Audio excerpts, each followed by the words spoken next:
के शुरू में हम एक आदमी को देखते हैं जो एक गुफा में अपने डॉग के साथ था। वहाँ बड़े से संदूक में खजाना छुपाने आया था और साथ ही उसने इस जगह का नक्शा भी बनाया हुआ था ताकि बाद में भी वो यहाँ पर आ सके। जब वो यहाँ से जा रहा था तभी सारी गुफा हिलने लगती है। ऐसे लग रहा था जैसे कोई जलजला आ गया हो। बाहर जाने का रास्ता बंद हो गया था। उस आदमी का डॉग तो दूसरी तरफ चला गया था पर वो उधर ही गुफा में फंस गया था। वो अपने डॉग को एक संदूक और यहाँ का नक्शा देकर कहता है कि जाओ, जाकर थोड़ी दूर एक विच का घर है जो जादू करती है, उसे ये चीजें जाकर दे आना। वो डॉग ऐसा ही करता है पर वो बेचारा उधर ही फंस गया था। उस आदमी का दोस्त जादू करने के घर तक पहुंच जाता है और उसे सारी चीजें दे देता है। इसके बाद कहानी में हम कुछ आगे का सीन देखते हैं जहाँ एक आदमी जिसका नाम एमिट था, जो उसी आदमी का परपोता था जो गुफा में दफन होके मर गया था, वो बैठा अपने बच्चों और उनके दोस्तों को ये कहानी सुना रहा था कि कैसे उसके दादा ने इस गाँव में खजाना छुपा के रखा हुआ है। पर यहाँ पर हमें पता चलता है कि एमिट के बेटे का जो दोस्त था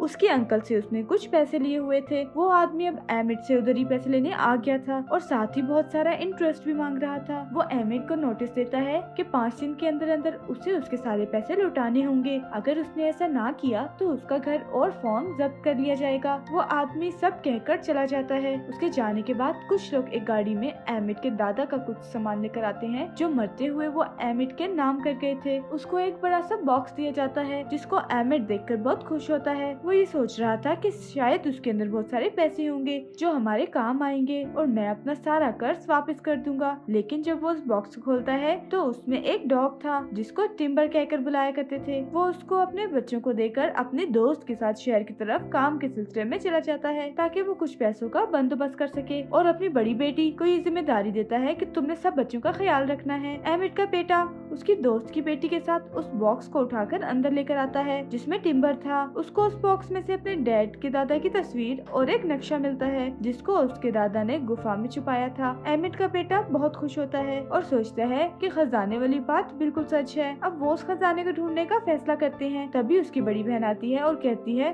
कि मैं पार्टी में जा रही हूँ, तुम प्लीज घर पर रहना और घर से बाहर ना जाना। उसके जाने के बाद दोनों बच्चे अपनी जरूरत का कुछ सामान लेते हैं और साथ ही अपने डॉग को भी लेकर उस खजाने की तलाश में निकल जाते हैं। वो सबसे पहले उसी गुफा में जाते हैं जो हमने कहानी के शुरू में देखी थी। उधर ही उनको जमीन पर कुछ नजर आता है। जब ये वहाँ से मिट्टी हटाते हैं तो उधर उन्हें एक बॉक्स मिलता है। एमिट का बेटा उसके गले में जो चाबी थी जो उसके डैड ने दी थी उससे वो छोटा बॉक्स खोलने की कोशिश करता है और उस चाबी से वो बॉक्स नहीं खुल रहा था। तभी उसे अपने डैड के दादा का डॉग टिम्बर के गले में चाबी नजर आती है, इसीलिए वो उस चाबी को लेकर उस बॉक्स को खोलने की कोशिश करता है जिससे वो बॉक्स खुल जाता है। इसको उसके अंदर से एक लोहे का टुकड़ा और आगे जाने का नक्शा मिलता है जिसे देखकर दोनों बहुत खुश हो गए थे और आगे बढ़ने लगते हैं। मगर वो आदमी बीन का पीछा कर रहा था जिसने एमिट को उधार पैसे दिए थे, क्योंकि उस वक्त जब एमिट के दादा इस खजाने को छुपा कर वापस आ रहे थे जो गुफा में जलजला आया था वो असल में इसी आदमी के दादा ने ब्लास्ट करवाया था, क्योंकि उस वक्त वो भी इस खजाने की तलाश में थे। एमिट के बेटे और उसकी दोस्त ने भी इन्हें देख लिया था, इसीलिए वो आदमी अपने कुछ साथियों को इनके पीछे लगा देता है, मगर वो तो वहाँ से भाग गए थे और नक्शे के मुताबिक आगे बढ़ रहे थे। आगे जाकर जब उसका डॉग उल्टा लेटता है तो उन्हें एक पहाड़ नजर आता है जिसको उल्टा लेटकर ही देखा जा सकता था। वो डॉग उनको भी देखने को कहते हैं। एमिट का बेटा और उसकी दोस्त जब ये देखते हैं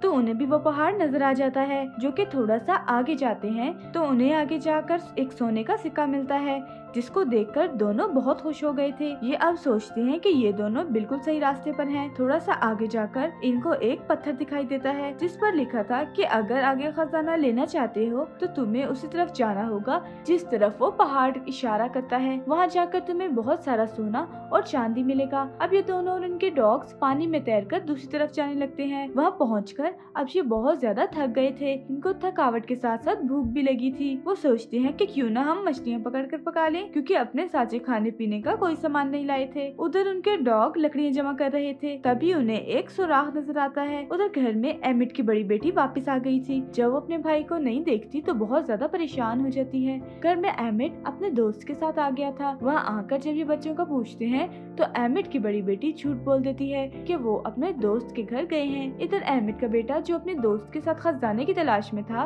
उन्हें जंगल में एक सुराख मिलता है जिसमें इन्हें एक घंटी और कुछ पुरानी चीजें मिलती हैं। उस घंटी पर कुछ लिखा हुआ था एमिट के बेटे की दोस्त उसे समझाने लगती है। उसको पता चल चुका था। वो कहती है कि ये हमें आगे जाने का रास्ता बताएगी। तभी उधर एक भेड़िया आ जाता है जिसको देखकर सब डर गए थे। एमिट का बेटा उस भेड़िए पर अपना बैग फेंकता है जिससे वो भाग गया था। दूसरी तरफ वो आदमी जो बच्चों का पीछा खजाना हासिल करने के लिए कर रहा था, उनके पास भी वो भेड़िया आ जाता है जिससे सभी डर गए थे और जाकर अपनी गाड़ी में बैठ जाते हैं। उस आदमी के पास एक ऐसी डिवाइस थी जिससे बिजली के झटके दिए जाते थे। वो जब उस बिजली के झटके देने वाली डिवाइस को उस भेड़िए पर इस्तेमाल करते हैं तभी गलती से वो चल जाती है और हड़बड़ाहट में बिजली के झटके इसी आदमी और इसके साथियों को लग जाते हैं। उधर एमिट को जब बच्चे नहीं मिलते तो परेशान होकर वो उन्हें ढूंढने निकल जाता है। उधर एमिट के बेटे की दोस्त के पास एक ट्रैकिंग डिवाइस थी जिसकी मदद से एमिट बच्चों को ढूंढने निकल गया था।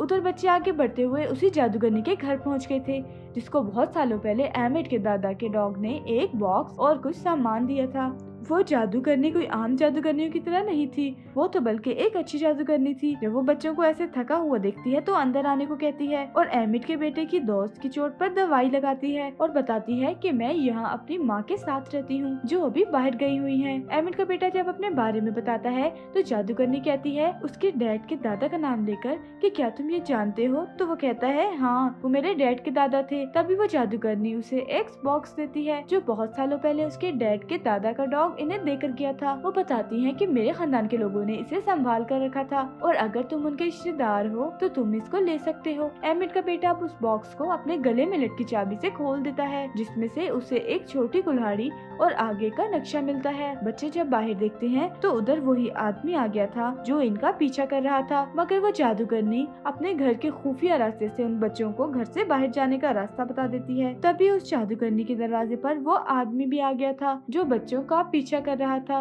वो जादूगरनी से पूछता है कि बच्चे कहाँ पर हैं, जिस पर वो झूठ बोलती है कि वो नहीं जानती कि बच्चे कहाँ पर हैं। वो आदमी इसको अपनी बिजली के झटके देने वाली डिवाइस दिखाकर डराता है। कहता है कि देखो, अगर तुमने मुझे सच ना बताया तो अच्छा नहीं होगा तुम्हारे साथ। उधर बच्चे अपनी आखिरी मंजिल की तरफ पहुंच गए थे पर वहां पर एक झरना था और आगे जाने का कोई रास्ता नहीं था। लेकिन अचानक ही उधर उनके डॉग को जमीन पर कुछ निशान दिखाई देते हैं जो शोर कर कर उनको अपनी तरफ बुलाते हैं। वहाँ निशान में एक छोटा लोहे का टुकड़ा, घंटी और छोटी कुल्हाड़ी रखने के निशान बने हुए थे। जो जो चीजें इनको अब तक मिल चुकी थी उन चीजों को उधर लगाते ही पत्थरों के दरमियान एक रास्ता बन जाता है जिसे देखकर वो बहुत खुश होते हैं। तभी उधर वही आदमी भी आ गया था जो इनका पीछा कर रहा था। वो कहता है कि शुक्रिया मेरे बच्चों खजाने को ढूंढने के लिए। जब वो उस रास्ते पर जाने वाला था तभी उस गुफा से बहुत सारे चमगादड़ बाहर निकल आते हैं जिससे सबका ध्यान भटक गया था। इस बात का फायदा उठाकर एबिट का बेटा और उन सब चीजों को निकालकर अपने दोस्त और डॉग के साथ अंदर चला जाता है जिसके जाते ही रास्ता बंद हो गया था। वो अंदर आकर इधर उधर खजाना ढूंढने लगते हैं। ये वही गुफा थी जहाँ पर एमिट के दादा ने खजाना छुपाया था। ये सब ट्रॉली में सवार होकर आगे बढ़ने लगते हैं। बाहर वो आदमी जो खजाने का पीछा कर रहा था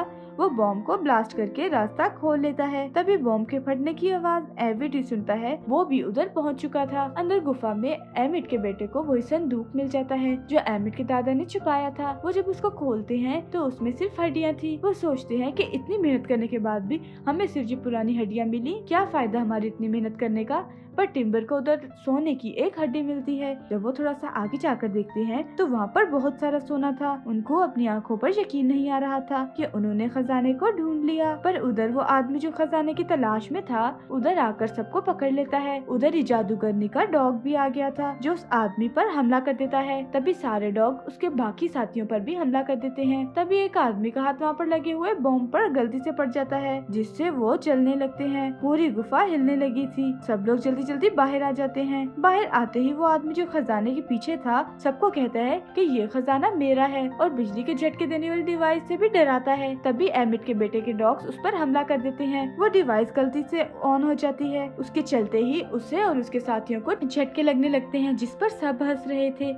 लेकिन एमिट अभी भी परेशान था क्योंकि उस खजाने तक जाने का रास्ता बंद हो गया था। वो सोचता है कि अब तो उसे 5 दिन बाद अपना घर खाली करना ही पड़ेगा। पर तभी उधर टिम्बर सोने की हड्डी लेकर आता है। अब उनको कहीं पर भी जाने की जरूरत नहीं थी। एमिट सोचता है कि इसको बेचकर तो उन्हें बहुत सारे पैसे मिल सकते हैं जिससे उनका घर भी बच जाएगा। मूवी के आखिर में दिखाया जाता है कि एमिट के बेटे को एक जानवर के कंकाल में से एक और खजाने का नक्शा मिला है जिसको देखकर ये बहुत खुश होते हैं और फैसला करते हैं कि इस खजाने को भी ये ढूंढेंगे। इसी हैप्पी एंडिंग के साथ ये मूवी यहीं पर खत्म हो जाती है। Thank you for watching.